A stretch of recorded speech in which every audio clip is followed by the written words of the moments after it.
Since I got up this morning, I've changed my clothes 11 times. Honey, I'm sorry, I'm sleeping in these ones.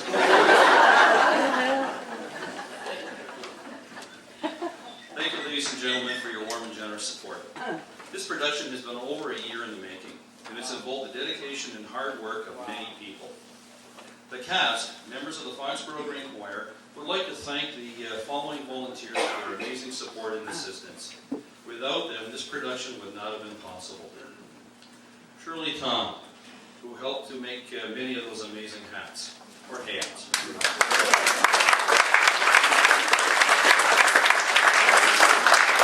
Ron Blyer for his assistance in printing programs. Dick Ambriel, our audio engineer, and he's also a part-time pack mule because he's been hauling this equipment back and forth to practices for months and months and months.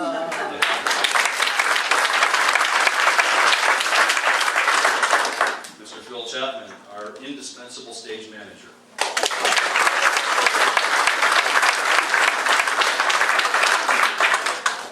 Paul Price, our assistant stage manager and the men's costume change room facilitator.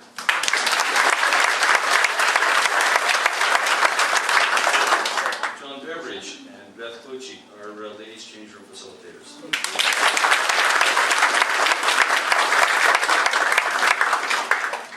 Teresa Rudolph, her husband Sean, Tammy Hunt, and her husband Greg are capable stage hands and costume change facilitators. And I'm also pleased to tell you they're my students from Rivers College.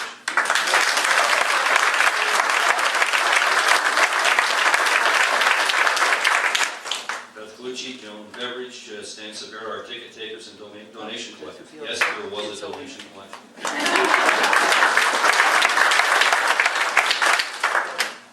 You've already met Bill Hovey, our amazing accompanist that's here for her again. Yeah.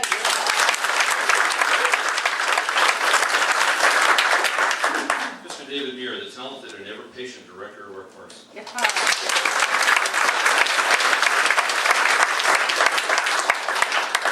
We are a choir. We sing. Moving is not our strong suit. We move our hands to turn pages on sheet music, and we move our feet to get on and off stage, and that's pretty much our ability. So you can imagine the monumental task that someone had to actually turn this show into a production. Ladies and gentlemen, our choreographer, Ruth Brittle.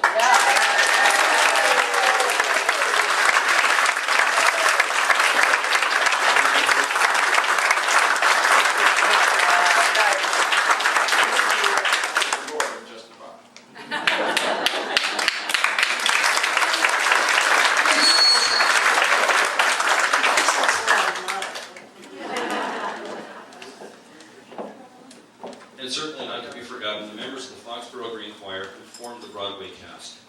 Your dedication, your support and enthusiasm over these many long months has been phenomenal. You should be very proud of what you have accomplished here today. I'm pretty sure that these people are proud of you.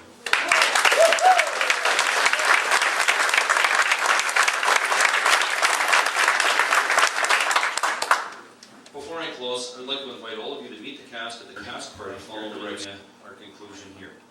There will be a slideshow on the big screen television that's candid photos that were taken over the many months of our practices here. Some of them are pretty funny. You'll also be treated to beverages and cookies. Special thanks to our host, Brenda Churton, and her volunteers, Mary Wright, Livia and Walter Skinner, Wilson Abraham, Judy Nussey, and they'll be our servers for hosting our party. And last, but certainly not least, My wife, I have to.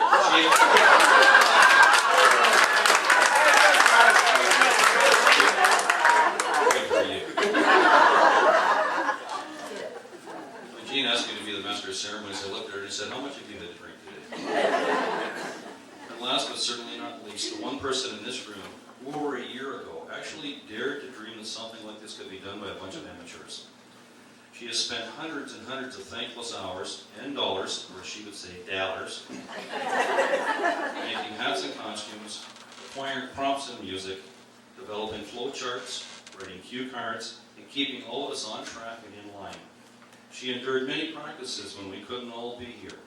She has worked tirelessly with us in groups and individually to make sure that we are ready for today. She has been both tough taskmaster, at practices, demanding that we memorize our lines, but she's also been head cheerleader when we did.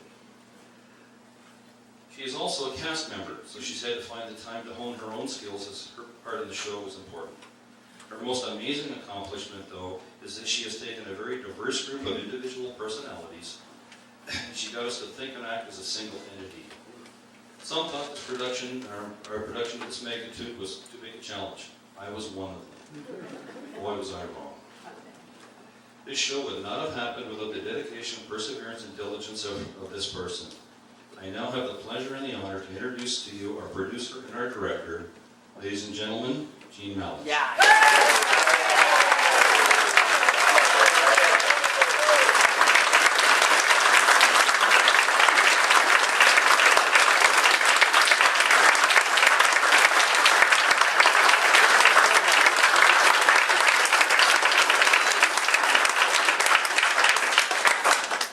Thank you.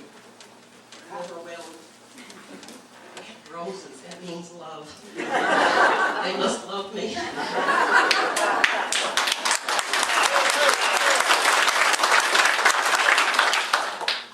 And I wasn't Mean Jean, was I? This has been a dream come true, and I owe it to everyone in the cast and the stagehands who helped. And Ruth Peddle, who has been by my side. Brian, who's been by my side. Dick, who's I'm back here ready to go again. This started about a year ago. Actually, it was October 15th. When I asked Dave just a simple little question or request for the choir to sing some Broadway tunes. And here we are today to do tribute to all the wonderful tunes that we all know so well.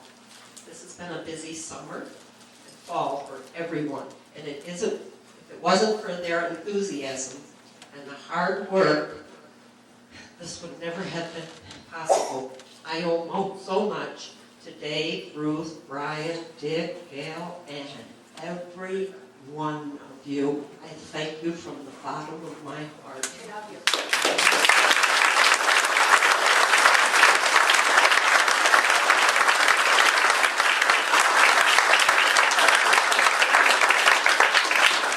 I don't think we can leave here with somebody crying, so I think we're done on for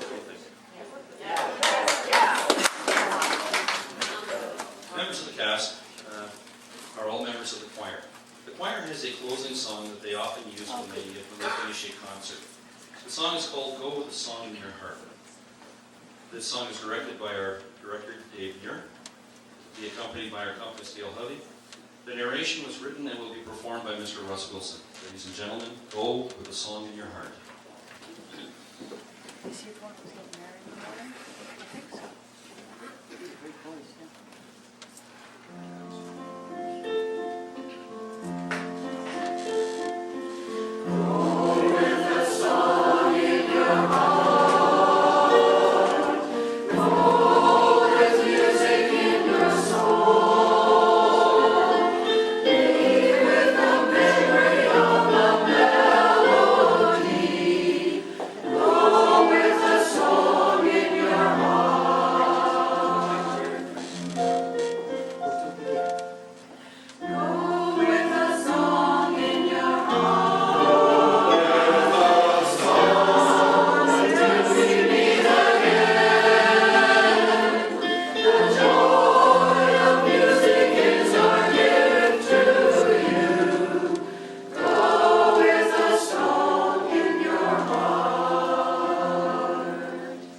Music is love in search of a word.